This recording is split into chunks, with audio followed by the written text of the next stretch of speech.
आज आपल्या सर्वांचे लाडके हरिभक्तपरायण शिवम महाराज बोबडे यांनी अप्रतिम असे कीर्तन केले. जोरदार टाळ्या. धन्यवाद. 100 कीर्तनानंतर माझ्या आईने जीवनात पहिल्यांदा माझं कीर्तन ऐकलं असेल. बाळांनो, तुम्ही खूप भाग्यवान.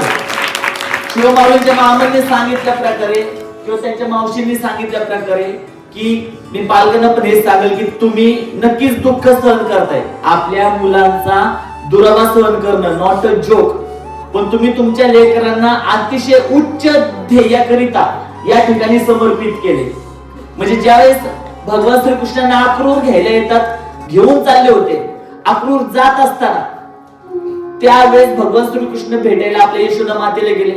यशोदा माता म्हणते भगवंताला नको जाऊ, पण भगवंत म्हणतात नाही, मला ज्या कार्यासाठी मी जन्म घेतलाय त्यासाठी मला जावंच लागत. एक आयुष्याचा टप्पा आहे तो मी माझे तुझ्या सोबत घालवलाय, पण त्याच्या पुढचा टप्पा मला माझं कर्तृत्व गाजवण्याकरिता तुझा दुरावा सहन करावा लागेल असं भगवंताने आपल्या मातेला समजावून सांगितले.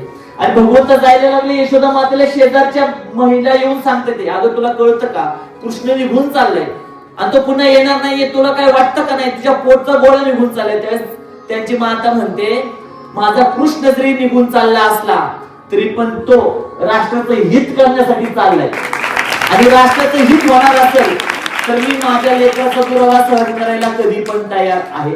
आणि आजकालच्या त्या यशोदा माता म्हणजे बाळांनो तुम्हा सर्वांच्या आया पिता आहे. तुमच्या आई बाबा म्हणजे त्या मातेच्या त्या भावनेला स्पर्श करून जगता येते. कारण मी स्वतःला कधी कधी खूप स्वार्थी समजतो की आई वडिलांचं आणि या लहान लेकरांचा जो गोल्डन पिरियड आहे म्हणजे हा जो सोनेरी दिवस आहे, परत नाही तुमचे आई वडील तुम्हाला असं लाडाने जवळ घेऊन झोपवणार. एकदा 10वीच्या पुढे गेला आई वडील नाही तुमचे गाल धरणार का, तो काळ निघून जातो. मग आई वडील त्यांच्या जीवनातला सर्वोत्तम काळ लेकरांसोबत घालवण्याचा बालवयातला तो संस्थेमध्ये समर्पित करताय. आणि माऊली असतील विठुराई असेल अशा लेकरांच्या गाळ्यामध्ये नाही हार घालणार यशाचे तर काय ते बाहेर भटकणाऱ्या मुलांच्या घालणार आहेत. जी मुलं तिकडे वळतात, जी मुलं तिकडे धावत सुटतात. अतिशय भयानक परिस्थिती. अहो कुणाला कसली हुकी आली हातात कोयते घेतात धावत अनोळखी लोकांना मारत सुटतात. एका आपल्या कोयत्याच्या घावाने एखाद्याचं संपूर्ण जीवन बरबाद होणार आहे का त्यांना याची जाणीव. समाज एवढा भरकटत चाललाय. थोडं फार सहन झालं की आईच्याच गालावर कात्रीने वार करणारी पोरं अशा घटना पुण्यामध्ये घडतात. आणि ही मुलं एवढ्या बाळ काय वेळ सांगा 8वी ते आत्ताशी महाराज. पण आमच्या शिवमाऊलीचं 13-14 वय असताना अख्ख्या